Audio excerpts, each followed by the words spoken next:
नमस्कार दोस्तों, मैं विपुल इनकम टैक्स लॉ अपडेट में आपका स्वागत करता हूं। दोस्तों, मिनिस्ट्री ऑफ फाइनेंस ने आज 14 दिसंबर 2021 को अपने एक प्रेस विज्ञप्ति में कर्नाटक में 4 क्रेडिट सहकारी समितियों पर छापेमारी की जानकारी दी। दोस्तों, इस छापेमारी के दौरान जो अनियमितताएं पाई गई और टैक्स चोरी करने के जो तरीके पाए गए हैं उस पर हम लोग यहाँ पर इस प्रेस विज्ञप्ति में देखेंगे। आइए पहले एक संक्षिप्त परिचय लेते हैं इसका कि इस तलाशी के दौरान जो क्रेडिट सहकारी समितियों में भारी अनियमितता पाया गया और व्यक्तिगत उपयोग के लिए जमाकर्ताओं के धन को हड़पने के लिए उसके प्रमोटरों की संलिप्तता पाया गया। इन क्रेडिट सहकारी समितियों के प्रमोटरों ने समितियां चलाने के लिए संचालन के दौरान केवाईसी मानदंडों में ढील का लाभ उठाया और जहां कई खाते बिना पैन प्राप्त किए खोले गए हैं, प्रमोटरों ने अपने निजी लाभ के लिए इन संस्थानों का दुरुपयोग किया है। जांच में सहकारी समितियों द्वारा कानूनी ढांचे को सुनियोजित ढंग से तोड़ने मरोड़ने का पता चला है। इन सीसीएस के तलाशी अभियान के दौरान इनके कामकाज में पाई गई समान अनियमितताओं के अलावा इनके द्वारा अपनाई गई विभिन्न अनुचित कार्यप्रणाली और कर चोरी के तौर तरीके इस प्रकार हैं। पहला,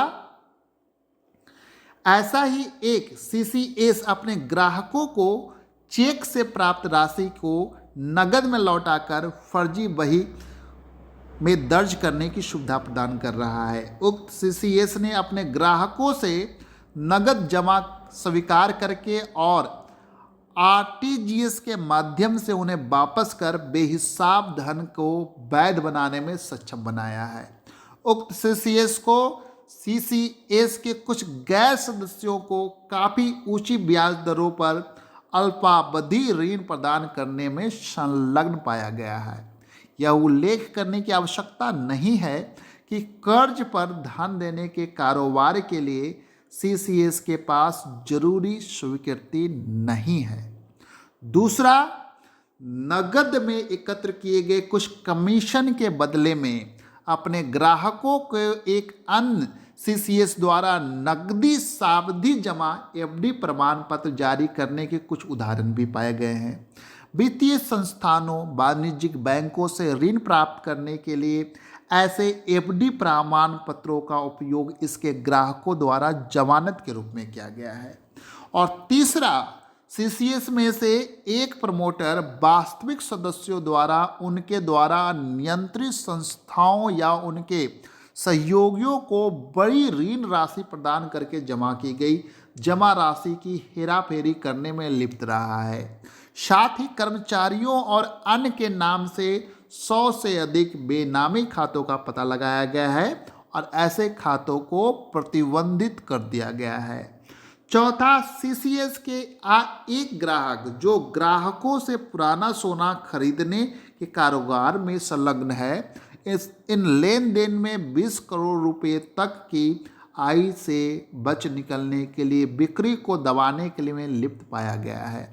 गुप्त रूप से अनुरक्षित वेब आधारित सर्वर में खोज के दल द्वारा ऐसे अघोषित लेन देन से संबंधित खातों की बही की खोज की गई है। वही इन सीसीएस के अध्यक्ष प्रवर्तकों के नाम पर अचल संपत्तियों में अघोषित निवेश कुल मिलाकर करीब 130 करोड़ रुपए पाया गया और उनके द्वारा नियंत्रित संस्थाओं और कुछ बेनामी व्यक्तियों का भी पता चला है। तलाशी अभियान में 4 करोड़ रुपये से अधिक की बेहिसाबी नकदी बरामद हुई है। आगे की जांच जारी है। धन्यवाद।